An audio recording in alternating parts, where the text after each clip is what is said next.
Just give me a couple of minutes here.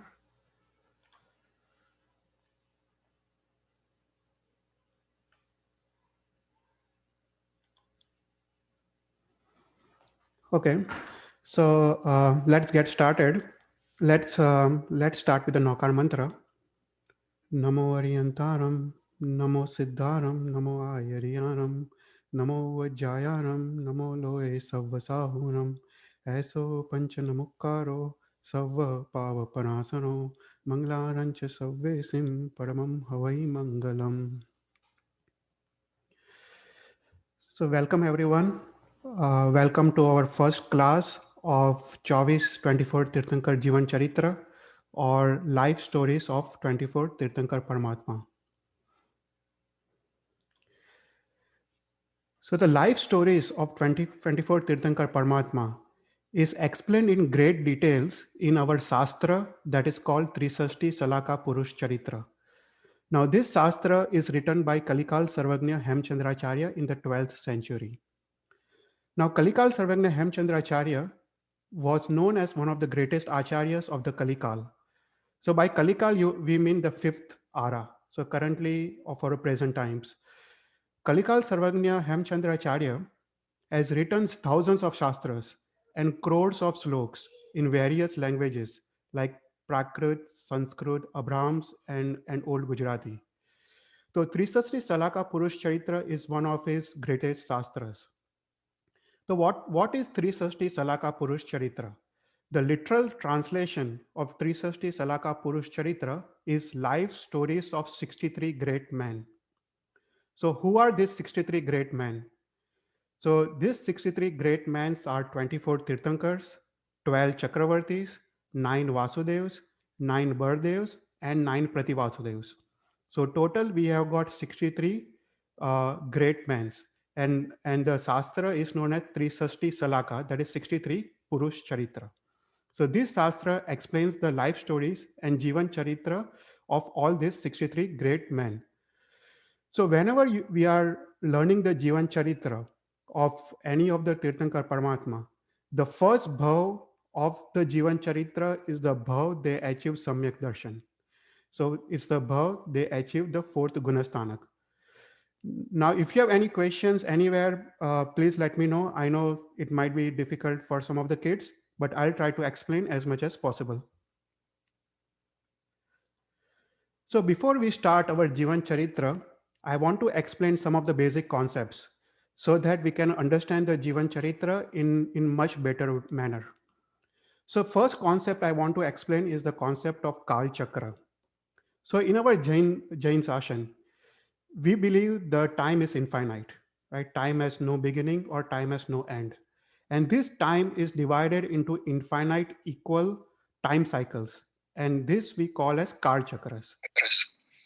Now this Kal Chakras is further divided into two equal halves. There is one half that is known as Utsarpini and there is a second half that is known as Avsarpini. So Utsarpini is a progressive cycle and Avsarpini is known as regressive cycle. So both this Utsarpini and Avsarpini, they are further divided into 6 unequal time periods and they are known as aras. So that means Utsarpini has 6 aras and Avsarpini also has 6 aras.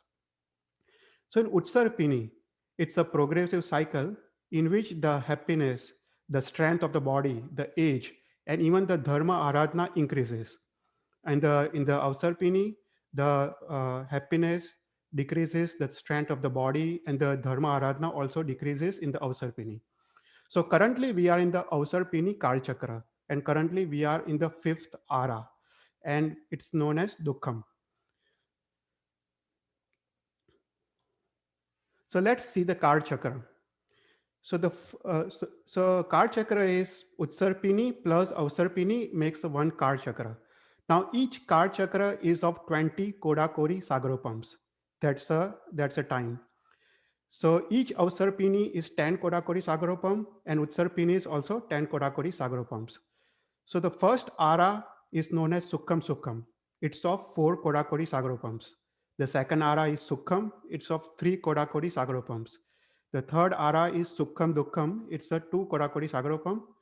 The fourth Ara the fourth ara is Dukkham Sukham. It's 1 Kodakori Sagarapam minus 42,000 years. And the fifth and sixth ara are of 21,000 years each. So currently we are in the fifth ara known as Dukkham.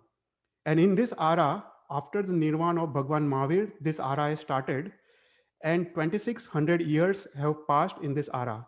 So close to 18,300 years are still left in this ara. And after completion of this ara, the sixth ara will start, and that is also another 21,000 years. And after the completion of sixth ara, the Avsarpini will come to an end, and then the Utsarpini will begin. The Utsarpini will begin from the sixth ara. So sixth tara will be repeated twice. So there will be the sixth tara, and again for the Utsarpini, it will again begin with the sixth tara. So sixth tara will be total 21,000 plus 21,000 years. And then the Utsarpini will continue with fifth tara, fourth tara, third, second, and first tara. So this is the general description of the card chakra. So let's see each of these aras, so we can understand the Jeevan Charitra of Rishabhdev. So the first ara is known as Sukham Sukham Kal. Now this ara is the time period of absolute happiness. This ara is of 4 Kodakori Sagarapams, and in this ara people are extremely long. The height of the people is 3 gaons, and one gaon is 2 miles. So height of the people is 6 miles high. And the Ayushya and the age is of 3 Palyopams. So very, very large age. Now this ara is also known as Yuglik Kal. That means children are born as twins. So a boy and a girl is born in this ara. And this boy and girl, they grow up and they marry each other and they carry on the generations forward. Now this ara, this ara, all the wishes and everything is fulfilled by Kalparvruksh. And there are 10 different types of Kalparvruksh that we'll see later on during the Charitra. So there is a Kalparvruksh that gives you food. There is a Kalparvruksh that gives you clothes, utensils, furniture, houses, lightings, and everything. And in this ara, there is no crimes, there is no killings, and all the people in this ara are of Mand Kashai. The Kashais are very, very less. All the Jeeves in this ara, they have Swajalan Kashai. And all the people in this ara, when they die, they go to the Devlok. So people here, when they die, they all go to the Devlok because of their Mand Kashais and low crimes. The people here in this ara, they eat once every 4th day.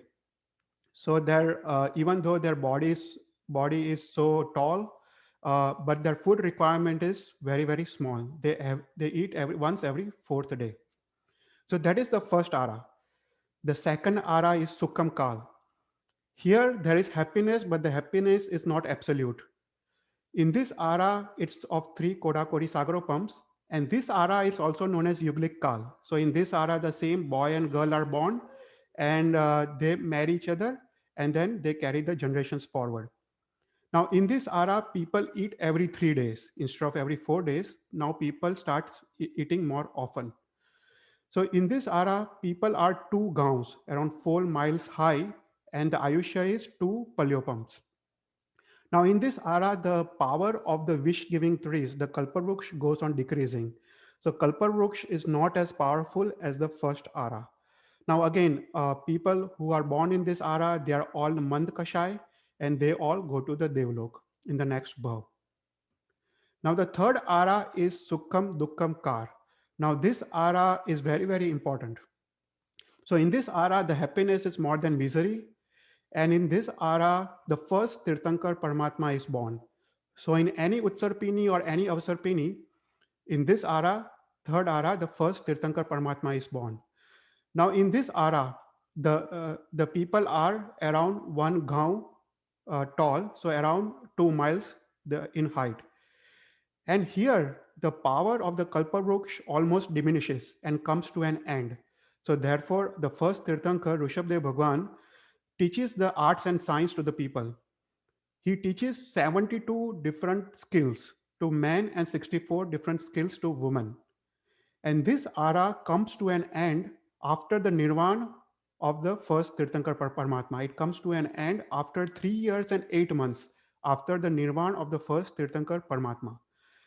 So in this ara, people can go to any bhav in the Chaud Rajlok. They can go to moksha because the dharma is there in this ara, and they can also go to naraks from this ara. Then the fourth ara. Now, fourth ara is again very, very important. It is known as Dukkham Sukham Kar. In this ara, the misery is more than happiness. And in this ara, 23 Tirthankars are born and 11 Chakravartis are born. 9 Vasudevs are born, 9 Prati Vasudevs are born, and 9 Bardevs are born. So all the major events that happen in this fourth ara. Now in this fourth ara, again the gateway is open to all the Chaud Rajlok. So people can go to moksha, people can go to all the devloks, and people can go to all the naraks. Then the fifth ara is known as Dukkham Kar, and currently we are in the fifth ara. So in this ara, the unhappiness is much more, the misery is much more. This ara is for 21,000 years, and in this ara, already 2,600 years have passed, and close to 18,000 years are still remaining. Now in this ara, the moksha marg has closed. So from this ara, no one can go to the moksha. From this ara, you can go to maximum 4th devlok, and from this ara, you can go to maximum 4th narak. So in this ara, after the completion of this ara, our Jain dharma, our Shraman dharma will vanish, will be completely destroyed. Our last acharya in this ara will be Duppa Sahasuri, and our last agam will be Das Vaikalik Sutra. And after the 18,000 years, the Shraman dharma or the Jain dharma will come to an end, and the sixth ara will begin. Now in the sixth ara is the ara of complete unhappiness and complete misery. In this ara, there will be no family structure, there will be no social structure, there will be no political structure, or there will be no marriage structure at all. So in this ara, people will be extremely unhappy, and they will be all be non-vegetarians. People will be killing animals, and millions of animals will be killed every day. And this ara, the weather patterns will also be extreme. There will be lots of extreme summer and extreme winters. And for that reason, people will be living underground. People will either be living under the earth or under the ocean. So this ara, people who are born in the sixth ara, they will all go to Durgati. There is no dharma. So everyone in this ara will either go to Tiryansh or will either go to Narak. So this is a short description of the 6 aras. Does anyone have any questions?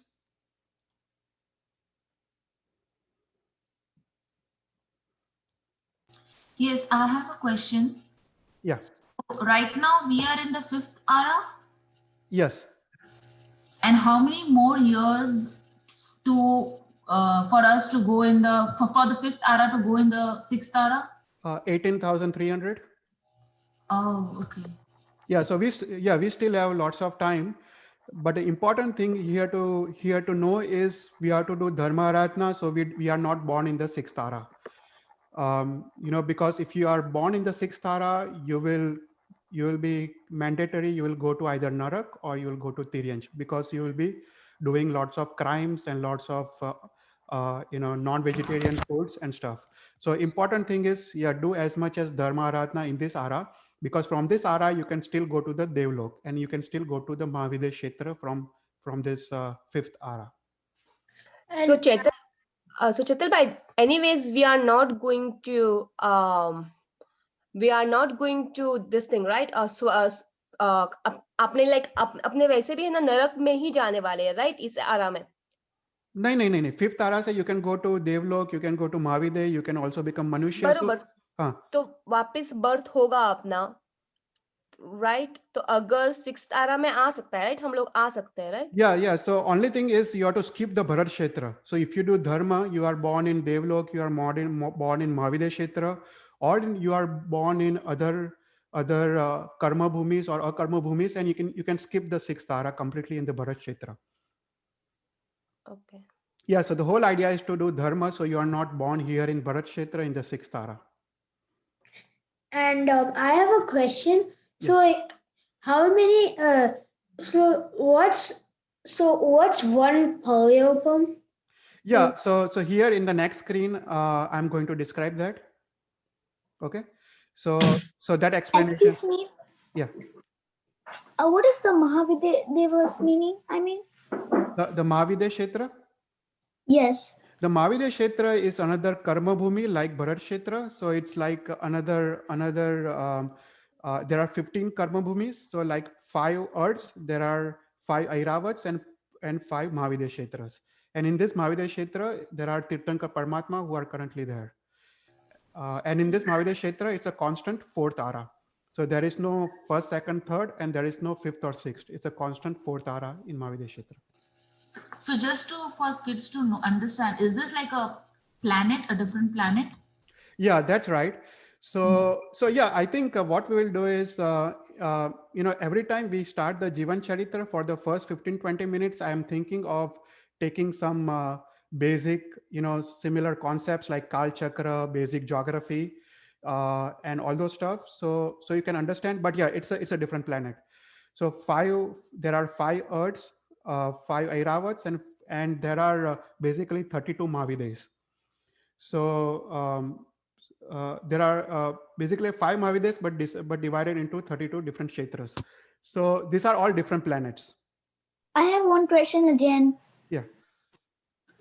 Can we after the 6th ara, do we have to do Ansarpiri? I mean. Yeah. So Avsarpini will come to an end, and then the Utsarpini will begin after the 6th ara. Okay. Thank you. Okay. So I think let's continue. I think what we'll do is we will probably have questions in the end, so we can probably continue.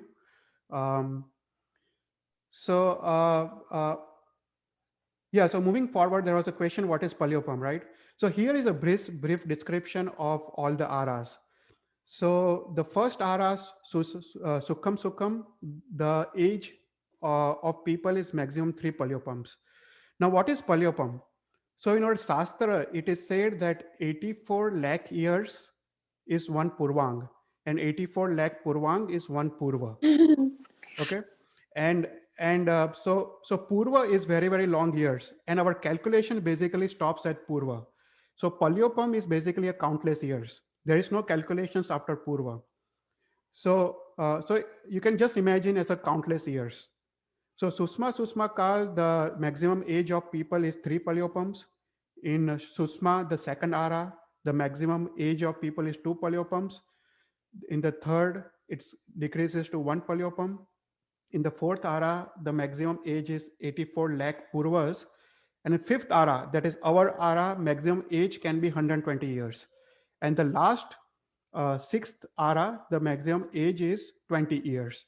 And even the height goes on decreasing from 3 gauns, that is 6 miles, all the way to 2 feet at the end of sixth ara. So, just to give a context, the first Tirthankar Bhagwan Adinath, since we are doing Adinath Charitra, the age of Adinath was 84 lakh Purvas. That was the age of Adinath Bhagwan. And Simandar Swami, who is the current Tirthankar Bhagwan in the Mahavidya Kshetra, his age is 1 crore Purva. So this is just for you to understand the age and height of various Tirthankar Bhagwans. Okay. So who are the 63 Salaka Purush, right? Who are the 63 great men? So these 63 great men, there are 24 Tirthankars, there are 12 Chakravartis, there are 9 Vasudevs, 9 Pratu Vasudevs, and 9 Bardevs. So these are known as 63 great men. And these 63 great men are born in each Avsarpini and each Utsarpini. So there are 63 great men in Utsarpini, and then another sets of 63 great men in Avsarpini. And this Shastra written by Kalikal Sarvajna describes the life stories of all these 63 great men. Okay. So, just to give you some examples here. So we all know the names of 24 Tirthankar Paramatma. But what are the other 12 Chakravartis, 9 Vasudevs, 9 Prati Vasudevs, and 9 Bardevs? So here are some of the names. So the 12 Chakravartis, one of the famous Chakravarti you all know is Bharat Chakravarti, right? Bharat Chakravarti was the son of Rishabhdev, and he was born in the 3rd ara. And all the other 11 Chakravartis, they were all born in the 4th ara. The 9 Vasudevs, 9 Prativasudevs, and 9 Bardevs, they are all born in the 4th Ara, and they are all born at the similar time periods. So, for example, the first Vasudev was Tripushta Vasudev. Now, Tripushta Vasudev was a Jeev of Bhagwan Mahavir. So, Bhagwan Mahavir's previous bhav, he was a Tripushta Vasudev. So, he was the first Vasudev of this Avsarpini Kal, Bhagwan Mahavir. And another famous Vasudevs are Lakshman Vasudev and Krishna Vasudev. So we all know Lakshman and Krishna. Lakshman was a younger brother of Sri Ram, and Krishna was, younger brother of Balram. And the 9 Prativasudevs, some of the famous are Ravan. Ravan was a Prativasudev, and Jarasan was a Prativasudev. And in all the history, every time it happens that Vasudevs, they defeat Prativasudevs. And they basically become the ruler of the 3 continents after defeating the Prativasudevs. And then 9 Bardevs. So Bardevs, we all know the famous Bardev is Sri Ram. So Sri Ram was the elder brother of Lakshman, and he was a Bardev. And another was Balram. Balram was the elder brother of Krishna. So these are some of the examples of Chakravartis, Vasudevs, and Prativasudevs and Bardevs. So let's see some of the things about this all Mahapurush. So first is Chakravarti. So who is a Chakravarti? So Chakravarti is basically the highest ruler of a complete Kshetra. So he's a king of entire Bharat Kshetra, or he can be a king of entire Airavat Kshetra, or he can be a king of any of the 32 Vides. So he is a supreme commander and the ruler of all the 6 continents. He has got 32,000 kings under his command. He has got an army as large as 8.4 million elephants, 8.4 million horses, 8.4 million raths, and 96 crore soldiers. So he has got a huge army. And some of the famous Chakravartis we saw were the Bharat Chakravarti. Now the Chakravarti number 5, 6, and 7, that is Santinath, Kuntunath, and Arnath, they were also a Chakravarti, and they were also the Tirthankar Paramatma in the same bhav. So Tirthankar Paramatma can also be a Chakravarti in the same bhav. So Santinath Bhagwan, Kuntunath Bhagwan, and Arnath Bhagwan were also Chakravartis. Then Bardev and Vasudevs. So Bardev is an elder brother of Vasudev. So for example, Sri Ram was the elder brother of Lakshman Vasudev, and Balram was the elder brother of Krishna Vasudev.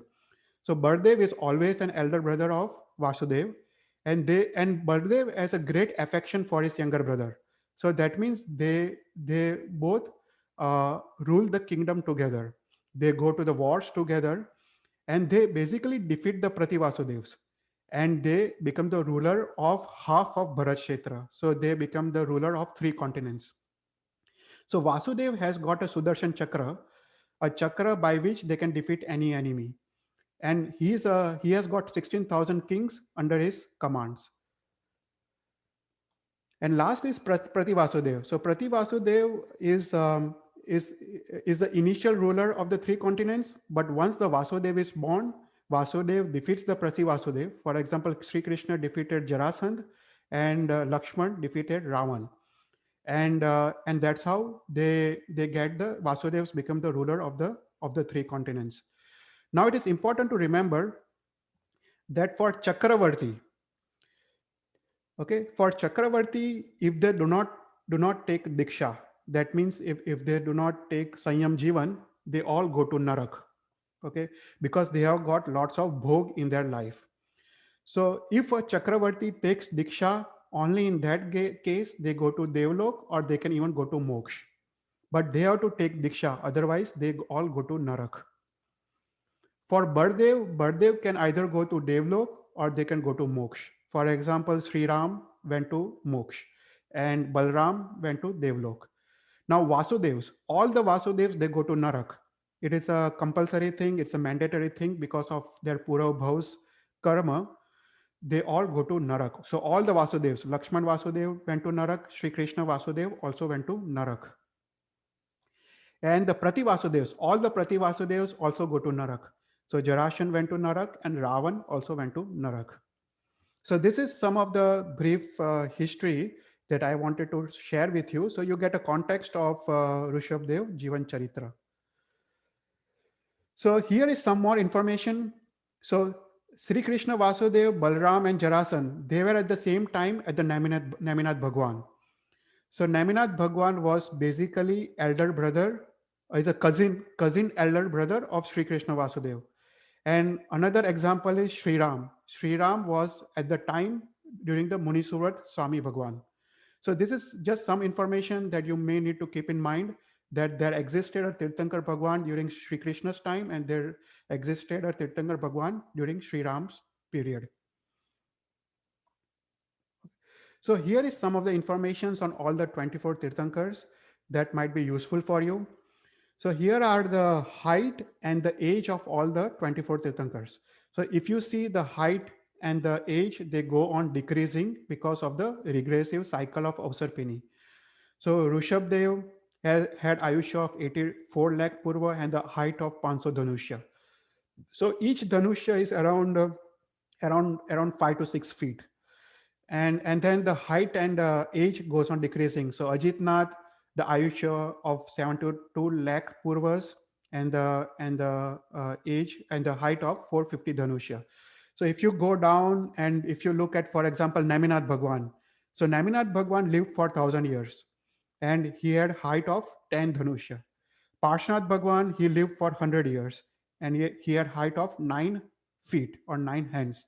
And Bhagwan Mahavir, our Upkari, our last Tirthankar, he lived for 72 years and a height of 7 hands. So this is something that you may need to just look at and kind of remember that height and both the age goes on decreasing for all the Tirthankar Paramatma in the Avsarpini. And in Utsarpini is opposite. Utsarpini, the height and the age goes on increasing. Okay. So we will start with the Jeevan Charitra of Rishabhdev Bhagwan now. And we will, in this class, we will cover Rishabhdev Bhagwan's first 3 bhavs. Okay. Chetal bhai, quick question. If you go to the back slide, Bhagwan Mahavir ka 9 hand, the height. No, Parshanath Bhagwan ka 9 hands. One hand is? One hand is 1 feet. Okay, 1 feet. So that's why. Yeah, okay. Parshanath Bhagwan ka 9 हाथ था और Mahavir Bhagwan ka 7 हाथ था. Okay, okay. Got it. Thank you. Yeah, so one hand is 1 feet, one Dhanushya. Dhanushya is little, in different sastras, it is given different terms, but generally it is 5 to 6 feet, one Dhanushya. Okay, so let's start with the Jeevan Charitra of Rishabhdev Bhagwan. Here is some of the basic information on Rishabhdev Bhagwan. So Rishabhdev's Bhagwan's father's name was Nabhi, mother's name was Marudevi Mata. Bhagwan Rishabhdev was born in Palitana. His Lanchan was Vrushab or bull. So the main reason why Rishabhdev Bhagwan is known as Rishabhdev, because when he was born, he had Lanchan of 2 Rishabhs in both of his thighs.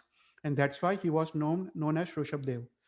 Now Rishabhdev is also known as Adinath. And the reason he is known as Adinath because he was the first Tirthankar who started the religion or established the Jain Dharma. So he was Adi. Adi matlab beginner. So it's beginner of the Shraman Dharma. So therefore he is known as Adinath. His height was 500 Dhanushya. Age was 84 lakhs Purvas. And Yaksh and Yakshinis are Gomukh and Chakeshwari. And the place of Nirvan is Astapad. So this is just some basic information before we start the Jeevan Charitra of Rishabhdev. Okay. So let's start with the Jeevan Charitra of Rishabhdev. Okay. So in our Bharat Kshetra, in our Jambudvip, there was a famous and beautiful city known as Siddh Pratishthit Nagar. So in this city of Siddh Pratishthit Nagar, all the citizens who lived there were extremely happy and they were extremely satisfied under the kingdom of King Prasanna Chandra. Now in the same city of Siddh Pratishthit Nagar, there lived a famous Sarthva. Now Sarthva is also known as a traveler. So there lived a famous Sarthva known as Dhanna. Now this Dhanna was Rishabhdev's Bhagwan Jeev.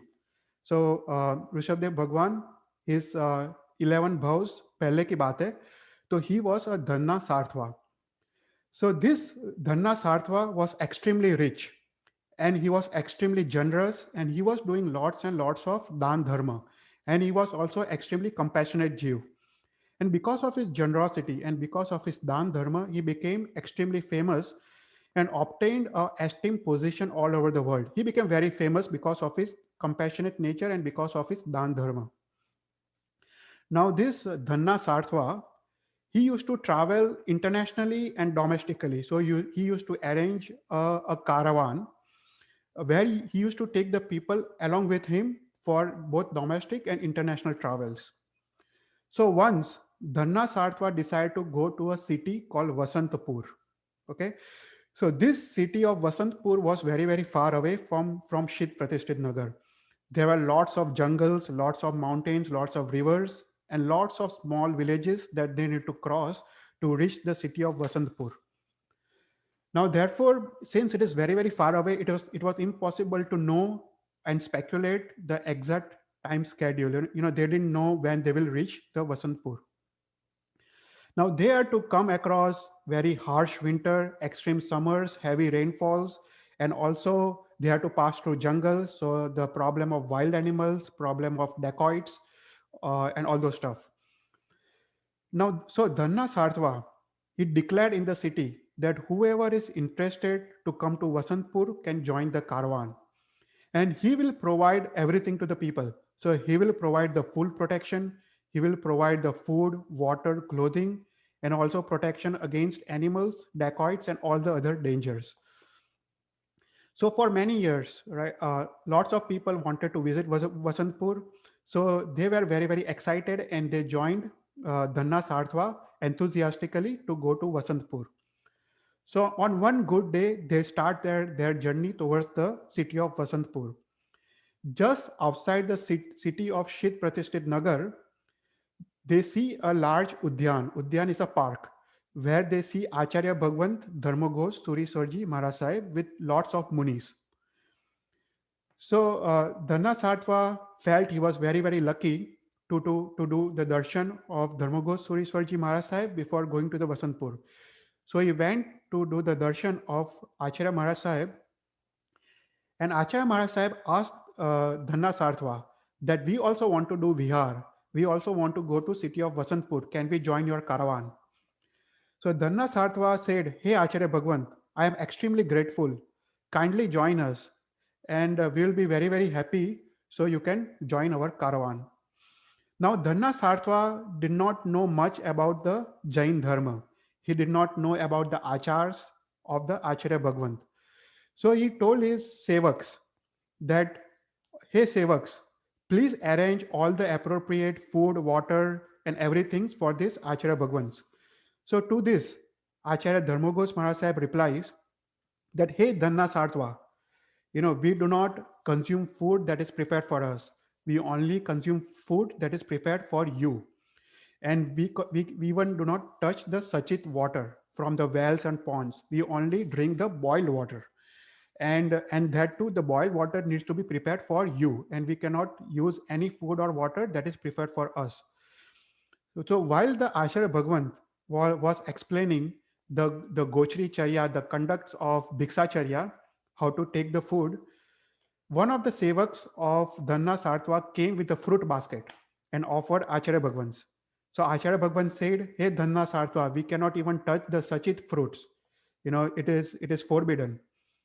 So to this, Dhanna Sarthva became extremely surprised and extremely astonished. And he said, hey Acharya Bhagwan, your conducts are very, very strict and too challenging.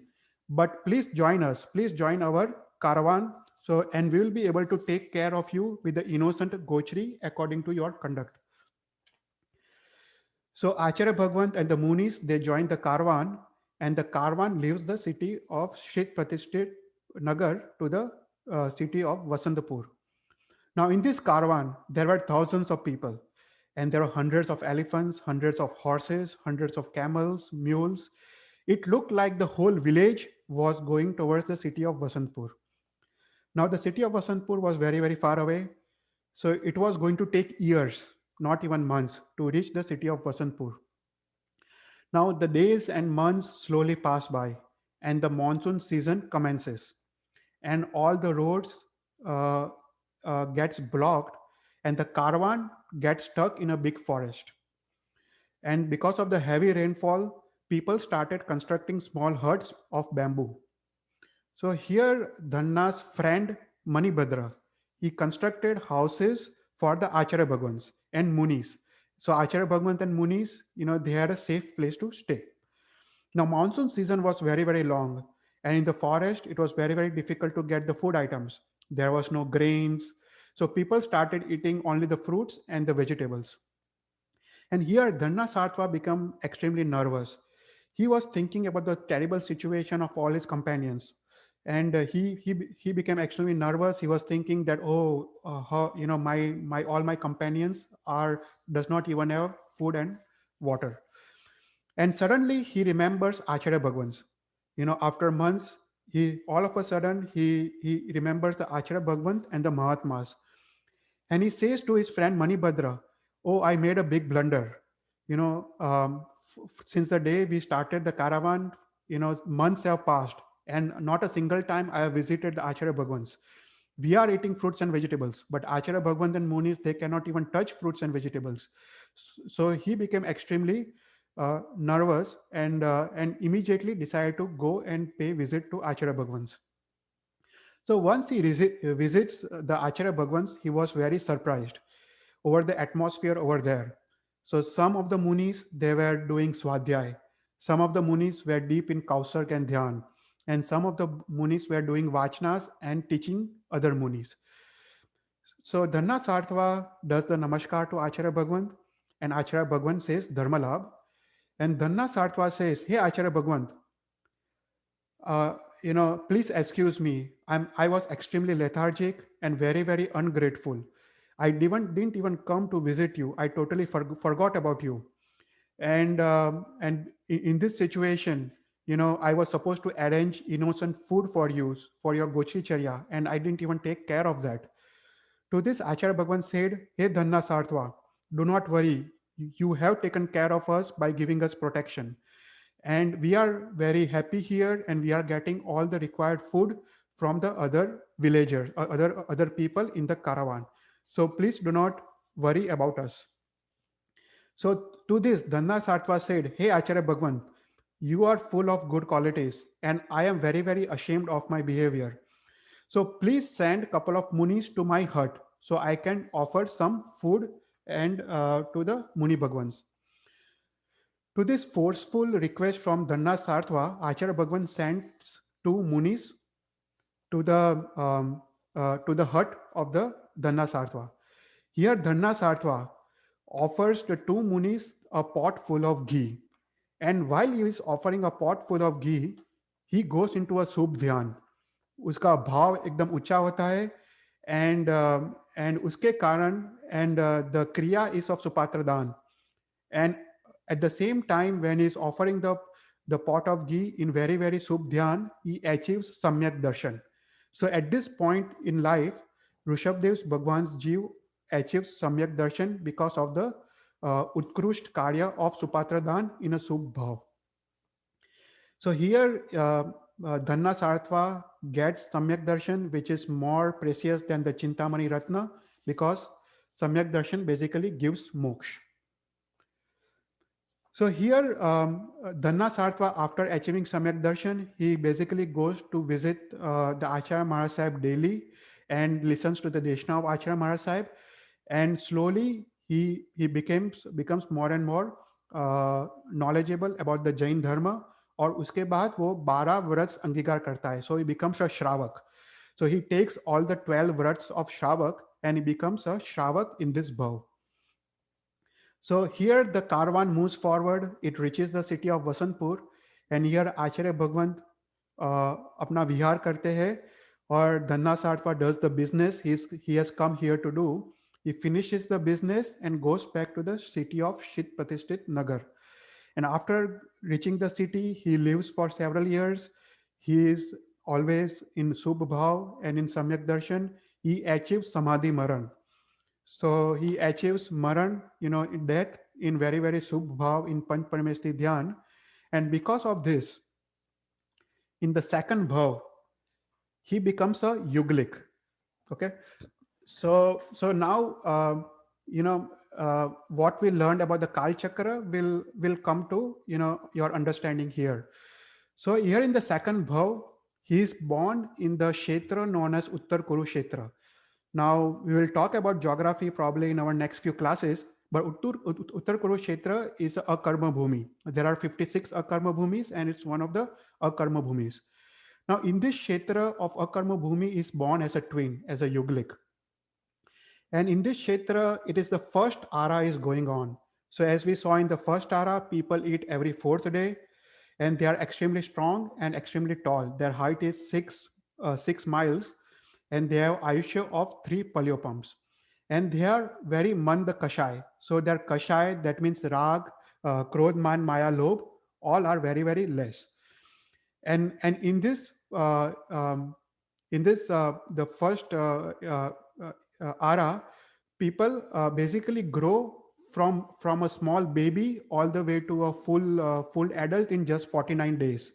So this is one of the other unique thing about the first Ara, that you grow from a small kid, from a baby, all the way to a full adult in just 49 days.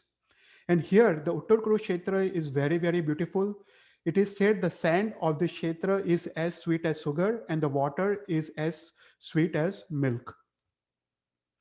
And in this Kshetra, there are 10 types of Kalpavruksha that gives whatever one desires. Okay. So there is a Kalpavruksha. This is the 10 descriptions of Kalpavruksha in our Shastra that is very interesting for everyone to know. So the first Kalpavruksha is known as Panang. And Panang, this Kalpavruksha gives everything to drink. So there are 32 different types of drinks that this Kalpavruksha gives, and these are extremely healthy for the body. Now, second Kalpavruksha is known as Turyag. And Turyag gives all the musical instruments like Veena, all the Manjira, Jalar. There are lots of names that we even don't know, but it gives all the musical instruments. Then third Kalpavruksha is known as Bhushrang. And Bhushrang gives jewelries. It gives 16 types of jewelries for males and 14 types of jewelries for females. That includes like bangles, necklaces, earrings, crowns, etc. Then the fourth Kalpavruksha is known as Vastrang, and it gives all the clothes for both males and females. The fifth Kalpavruksha is known as Bhojanangs, and it gives all different types of foods. In Shastra, it is said it gives 16 different types of eatables, 16 types of spices, 14 types of pulses, 108 types of food items, and 363 types of food enhancing materials or taste enhancing materials. Then the sixth Kalpavruksha is known as Alyang, and it gives houses to stay. And houses are so beautiful, it's made up of gold and ratna. Then the seventh Kalpavruksha is Dipang. It gives all the lightings. The tree itself bears the different kinds of lights. The eighth Kalpavruksha is known as Bhajnang, and it gives all the physical things like utensils, furnitures, and all the physical items is given by Bhajanang. Then ninth Kalpavruksha is known as Malang. It gives all the different types of garlands or anything to do with flowers, perfumes, etc. And the last Kalpavruksha is Tejang. Tejang, it gives different visions. So you can see lots of things with this Kalpavruksha. You can see far away with this Kalpavruksha. So these are the 10 Kalpavruksha that were present in the place called Uttarkuru Kshetra, where Rishabhdev's Bhagwan's Jeev was born in the second bhav. So here, after completing the 3 Palyopam Ayushya in this Uttarkuru Kshetra, and because of the month Kashai, as we saw, everyone goes to the Devlok. So here in the third bhav, Bhagwan Rishabhdev's Jeev goes to the Devlok. He goes to the first Devlok known as SUDHARMA Devlok. And in this Devlok, he had 2 Sagaropam Avishya. The first Devlok has 2 Sagaropam Avishya. And so these are the first 3 bhavs of Rishabhdev Bhagwan. And from the next class, we'll cover from the 4th bhav, and then we will move forward to the Rishabhdev Charitra. Okay. So this completes our first class. So now you can ask any questions you may have.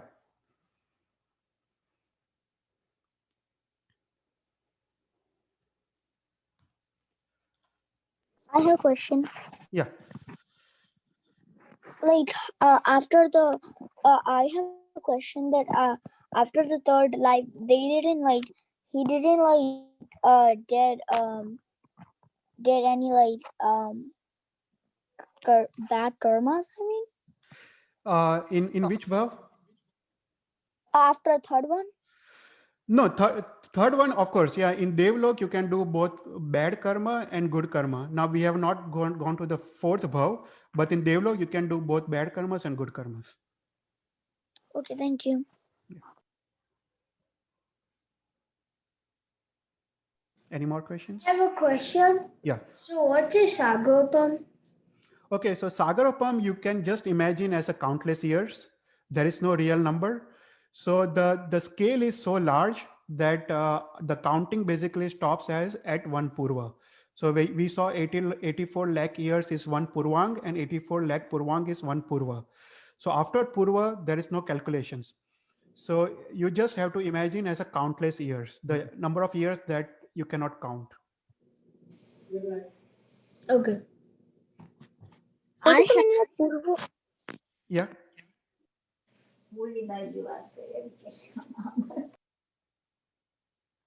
Okay, any more questions?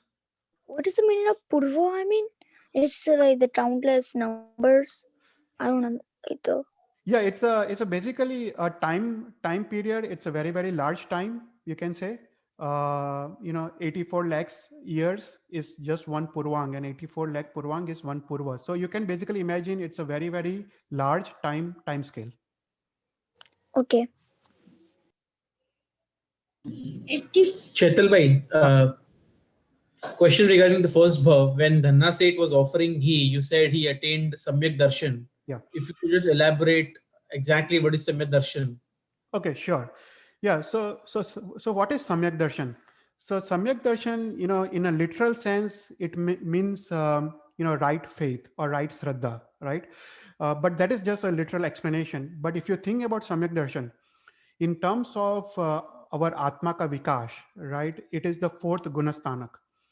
So our Atma, our soul is basically in Mithyatva, all its life in the Bhav Brahman.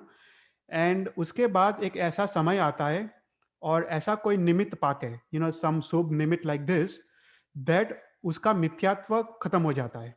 उसको हम ग्रंथि भेद कहते हैं, और ग्रंथि भेद में क्या होता है कि वो मिथ्यात्व उसका खत्म हो जाता है. उसके बाद he is able to see things clearly. उसका मतलब he is able to recognize कि उसके लिए क्या हित है और क्या अहित है, उसके लिए क्या करने जैसा है और क्या नहीं करने जैसा है, क्या आचार पाड़ने चाहिए और किसी का त्याग करने चाहिए, क्या प्रवृत्ति है और क्या निवृत्ति है. तो इसका जो ख्याल आता है वो सम्यक दर्शन के बाद आता है, और उसका वो आत्मा की ऐसी स्थिति है कि ऐसी योग्यता है कि उसको वो खुद ख्याल आने लगता है. For example he comes to know कि he has to do these things in life and he has to stop doing these things in life, और that is basically a श्रद्धा. और उसको उसके बाद जैन धर्म और जैन परमात्मा, तीर्थंकर परमात्मा के बताए गए धर्म पे उसको पूर्ण श्रद्धा आ जाती है, और वो श्रद्धा के कारण ही basically comes to the right path, और उसके बाद उसका जीवन का विकास क्रम होता है, and then he moves forward from the fourth gunasthanak all the way to fifth gunasthanak, वो देशवीरति और फिर सर्ववीरति, और फिर वो साधु धर्म अंगीकार करता है. पर samyak darshan is the first step towards ending our bhav bhraman and going towards moksha. Does this answer your question? Thank you, Chetal bhai. Thank you so much for the explanation. When Rishabhdev Bhagwan was Dhanna, was there any Kalpa Amroksha tree? No, I don't think it was a time period. I think they have not given the time period. I think it might be probably fourth ara or something. So yeah, it was in our Bharat Kshetra in Jambudvip, but it was not the first 3 aras, so there was no Kalparvruksha at that time. I have a question. Yeah. So if Rishabhdev Bhagwan was the first Tirthankar, but in his first bhav, he met this different, the Sadhu Bhagwans, how, like, was Jainism already existing in when he was in the first bhav? Yeah, yeah. So Jain Dharma basically exists in third ara and fourth ara, and fifth ara. So three aras Jain Dharma or Shaman Dharma exist. So the first two aras there is no Jain Dharma, and the sixth ara there is no Jain Dharma. So therefore, the first two ara you cannot go to moksha because there is no Jain Dharma. You can only go to Devlok. And the sixth ara again there is no Jain Dharma, and you can only go to Durgati. But from the third ara, fourth ara, and fifth ara, you can go to there is Jain Dharma, and therefore there were Sadhu Bhagwans. So presence of Sadhu Bhagwan itself proves that it was either third, fourth, or fifth ara.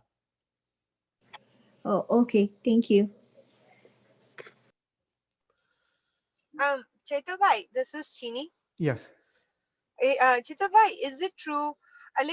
Somewhere I read that Jainism was not called Jainism before Mahavir Bhagwan. It was called Shraman religion.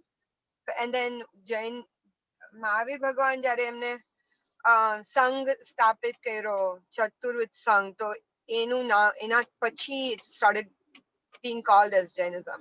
Yes. So he founded the religion, meaning prior to him, like Parshvanath Bhagwan time માં Jainism નહીં હોય, ત્યારે નામ બીજું હતું. So that is true. So उस समय ना हम श्रमण धर्म बोलते थे, और श्रमण धर्म इज सेम एज जैन धर्म.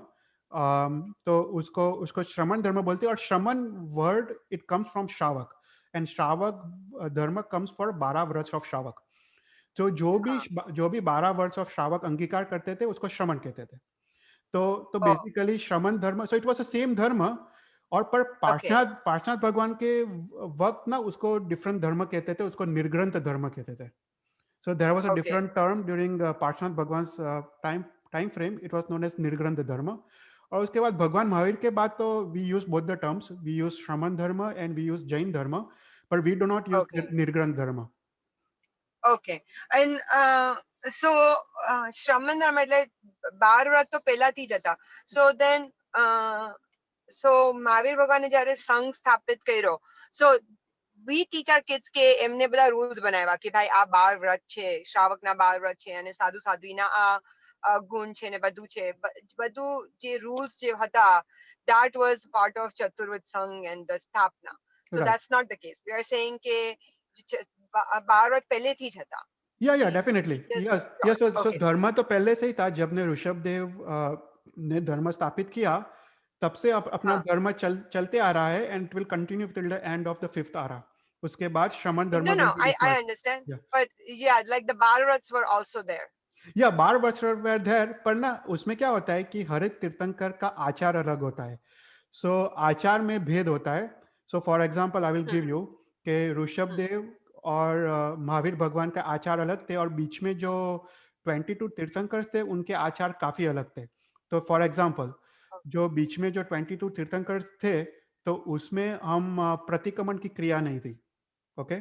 क्योंकि उसमें क्या था कि पीपल वेर एक्सट्रीमली सरल, you know, they were very very simple people. और उसमें जब पाप लगता था वो तभी का तभी प्रतिक्रमण कर लेते थे. तो आचार में थोड़ा भेद होता है. उनको तुरंत पता चल जाता है कि मैंने ये पाप किया, और तुरंत उसका मिच्छा में दुक्रम कर देते थे. अभी क्या है कि आफ्टर द भगवान महावीर ने प्रतिक्रमण को आवश्यक क्रिया बताया.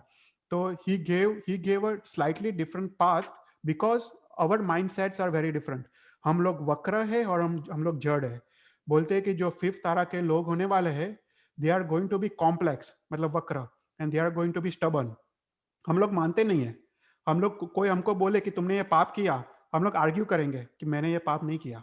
So we are stubborn and we are complex. We won't even listen to people, and we will keep on arguing. So that's why भगवान महावीर ने अपने अपने टाइम के हिसाब से they have changed the धर्म. तो धर्म का आचार में परिवर्तन आता है. So for example, पहले 4 महाव्रत थे, अभी 5 महाव्रत है, राइट? तो भगवान महावीर ने 5 महाव्रत क्यों इंक्लूड किया, मैथुन महाव्रत क्यों इंक्लूड किया? तो उसका रीजन ऐसा है कि पहले भी मैथुन महाव्रत था, पर मैथुन महाव्रत वो परिग्रह महाव्रत में आ जाता था. And people were simple enough to understand कि हम परिग्रह नहीं करना चाहिए, मतलब स्त्री का भी परिग्रह नहीं करना चाहिए. तो वो मैथुन व्रत वो परिग्रह व्रत में आ जाता था. पर फिर भगवान महावीर ने देखा कि ये लोग तो मानने वाले हैं नहीं. अगर इफ आई कंटिन्यू विथ 4 व्रत तो ये लोग सोचेंगे कि मैथुन इज अलाउड. तो पीपल आर कॉम्प्लेक्स एंड जड़. तो इसलिए भगवान ने क्या किया कि वो 4th व्रत को 2 में डिवाइड किया और 5 महाव्रत किया, और वो अपने कल्याण के लिए किया. सो वी अंडरस्टैंड द धर्म बेटर. बाकी अभी सोचो सिर्फ 4 महाव्रत होते, हम लोग मानते नहीं, कोई भी नहीं मानता. तो that is a problem, right. तो आचार में परिवर्तन होता है, विचार में थोड़ा परिवर्तन होता है. उस तरह से धर्म में थोड़े परिवर्तन होते हैं. और इवन नाउ, राइट, अवर आचार्य भगवान भी थोड़े थोड़े परिवर्तन करते रहते हैं काल के हिसाब से. Okay. I have a question, Mahi. Why does the after 5th ara Jainism is not allowed? It's not no Jainism or no religion? नहीं, इट्स नॉट अलाउड ऐसा नहीं है, इट्स जस्ट डिस्ट्रॉयड. मतलब अपना जो ये ना, इट्स अ रिग्रेसिव साइकिल. तो ये पर्ताकार है. तो पर्ताकार में क्या होता है कि धर्म कम होते जाता है. अभी भी अपना धर्म काफी कम हो गया है. If you think about the beginning of 5th ara and now, अपना धर्म अभी काफी कम है. अपने Agams we have destroyed, all the Purvaj, all the knowledge has gone. So it will keep on going that way. And अपना brain will also will reduce. अपना जो ज्ञान की शक्ति, शक्ति, वो सब रिड्यूस होते जाएगा. और the end of 5th ara we won't have capability even to understand this. So that means our after 6th ara, do we get our back our knowledge after 6th ara? No. So after 6th ara there will be again another 6th Ara.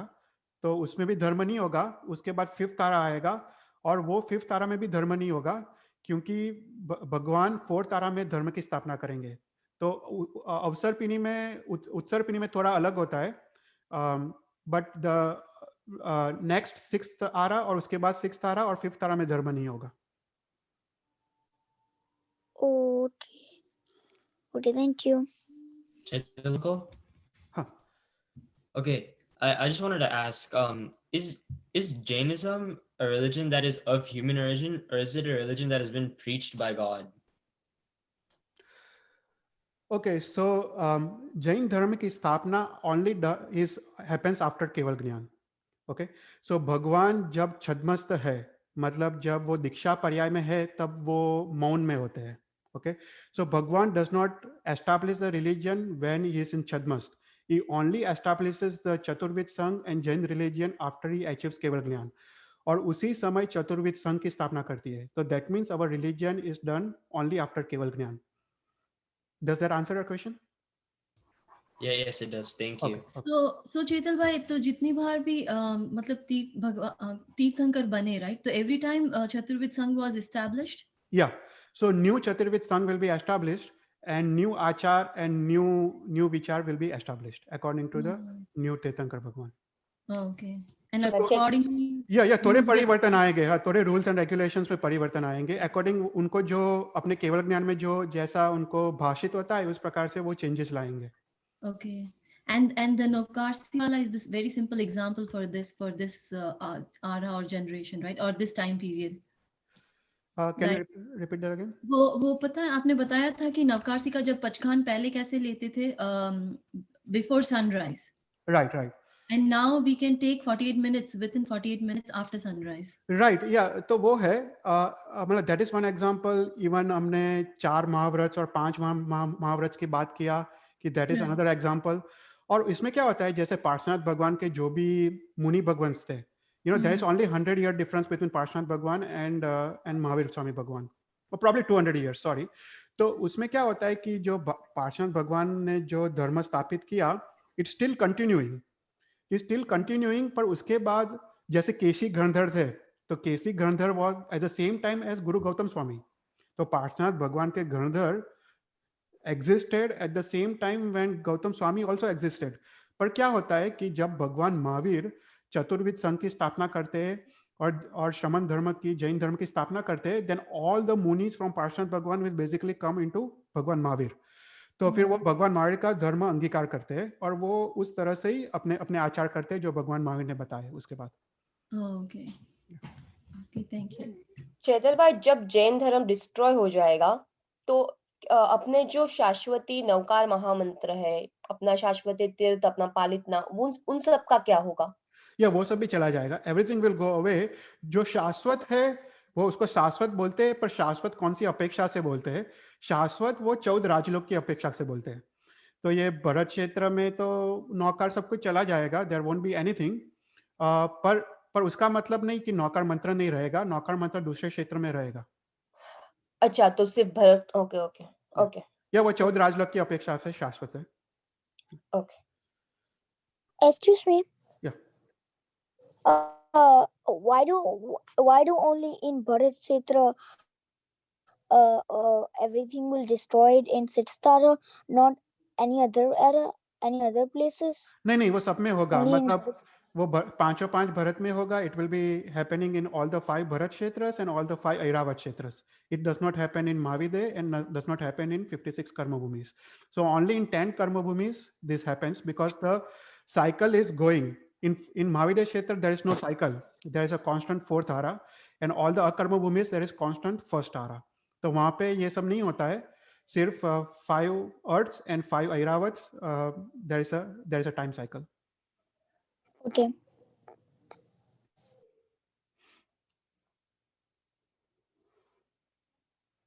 Any more questions?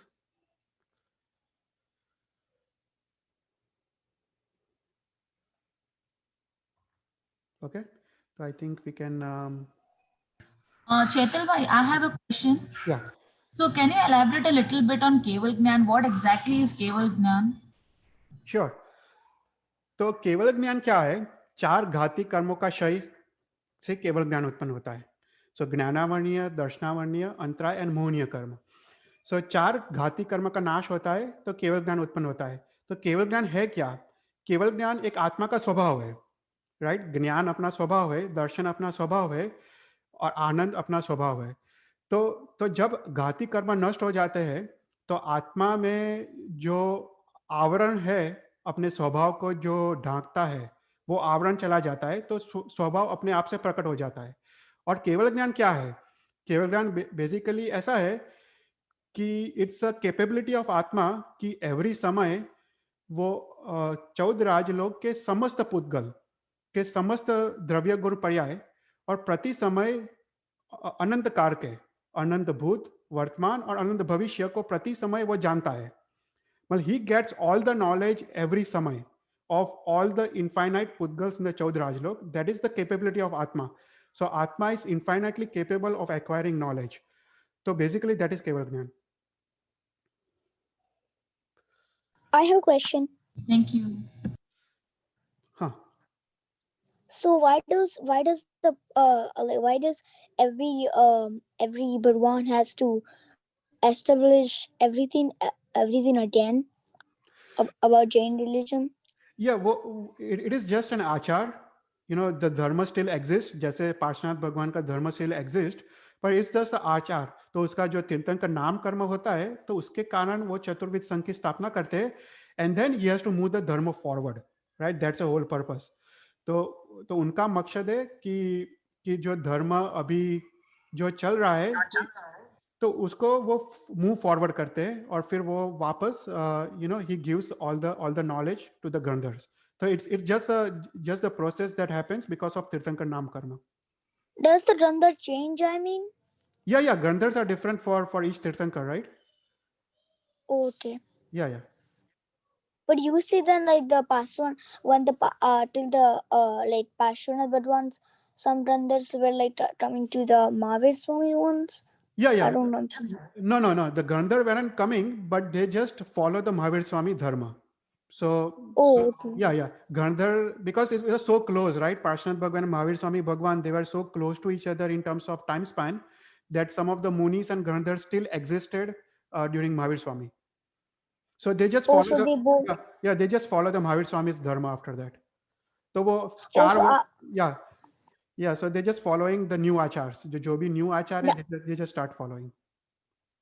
Do we still that modes right now? No. So there is no way we can go moksha. The maximum we can go is 4 devloks, and we can go to Mahavidya Kshetra from here. Okay. Why Who do we just was- only? Yeah. Sheetal Chachu, who was the Tirthankar at the time of Dhanna? There was no Tirthankar. Then who did he pray to? Acharya Bhagwant. Okay. Yeah, like this ara, right? This ara, we don't have any Tirthankar Paramatma. We just follow the Sadhu Bhagwans. Same thing. And Acharya Bhagwan, who did they pray? They pray to it just the parampara, right? So they follow their previous Acharya Bhagwans, their own guru. So it comes from one guru to another guru to another guru. So that's how the dharma propagates and dharma moves forward. Okay.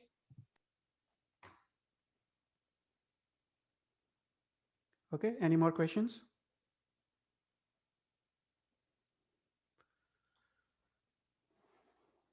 Okay, so I think we can. I have one. Yeah. So what happens to us? We go if we do good karmas, we go to Devgati, and then what after that? So it all depends, right? So what kind of good karma you are doing? But generally, if you are doing पुण्यानुबंधी पुण्य कर्म, then उसका परंपरा चलेगा, और फिर उसके बाद देवलोक में जाके you will go to महाविद्य क्षेत्र, and वहाँ पे तुमको तीर्थंकर परमात्मा का योग होगा, and then you can from there you can go to moksha. But that is the shortest path. From here you can go to महाविद्य क्षेत्र directly, or you can go to देवलोक and then go to महाविद्य क्षेत्र, and then from there you can go to moksha. That is the simplest path. It is a difficult path क्योंकि हम लोग इतना धर्म करते नहीं है, unfortunately. But yeah, it's the main thing is हमको we have to follow the 12 व्रत्स of श्रावक. अपने जीवन में 12 व्रत्स होने चाहिए, और तभी हमारा सद्गति होता है. हमारे जीवन में अगर व्रत नहीं हो, कोई नियम या पक्षकार नहीं हो, then it becomes very, very difficult to go to basically go to Sadgati. I have a question. Yeah. So why don't we just why don't we right now just go to, why do we go to like heavenly beings 4 times and other stuff, not moksha? Because we don't have capability to do such punya. At this point, we cannot do such dharma aratna. That our body is not and our mind, both our body and mind, we are not capable to do such dharma aratna. Okay. Okay. One How last question. How did Dhanna attain like Samyak Darshan? So Samyak Darshan is achieved because of the Subh Kriya and Subh Bhav, both. So he was doing the Subh Kriya of Supatradan, he was offering food to Sadhu Maharaj Sahib, and at the same time his mind was also in Subh Bhav. So you need all the Subh Bhav and Subh Kriya to attain Samyak Darshan. Okay, thank you.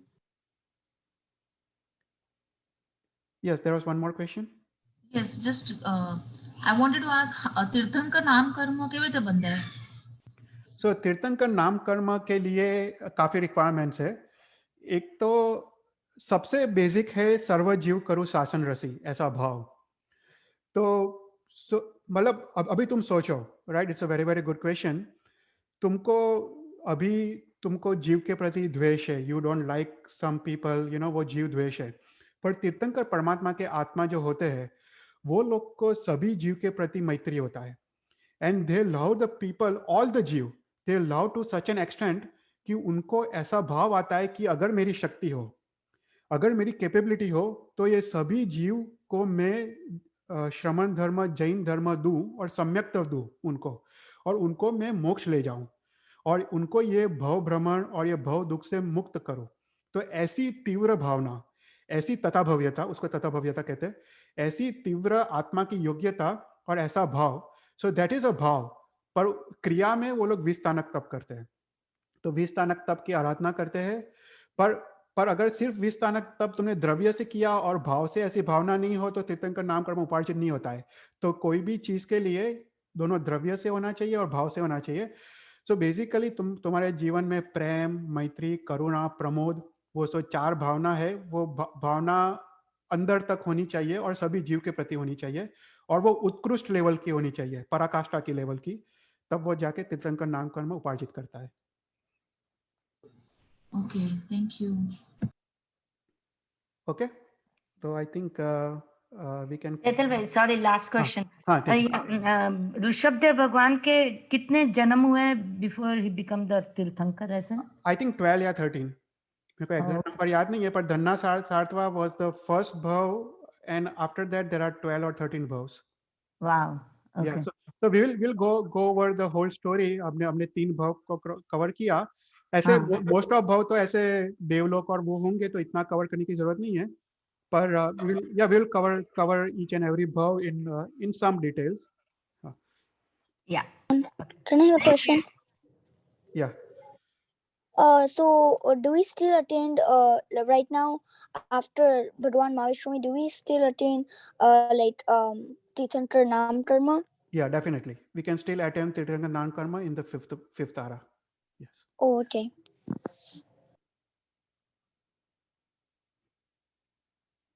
Okay. So we'll count one Nokar, and yeah, recording hai, so I'll send out the recording as well. Okay. So we'll count one Nokar. Namo Ariyantaram, Namo Siddhanam, Namo Ayariyanam, Namo Ujjayanam, Namo Loisavasavanam, Eso Panchanamukaro, So Papanasano, Mulancha Sovasim, Pramay Mangalam, Jinagnak Virud Bolayoto, Michamidokaram. Thank you, everyone. Thank you, Chetal. Thank you, Chetal. Thank you. Thank you, Chetal. Bye. Thank you, Chetal. Bye.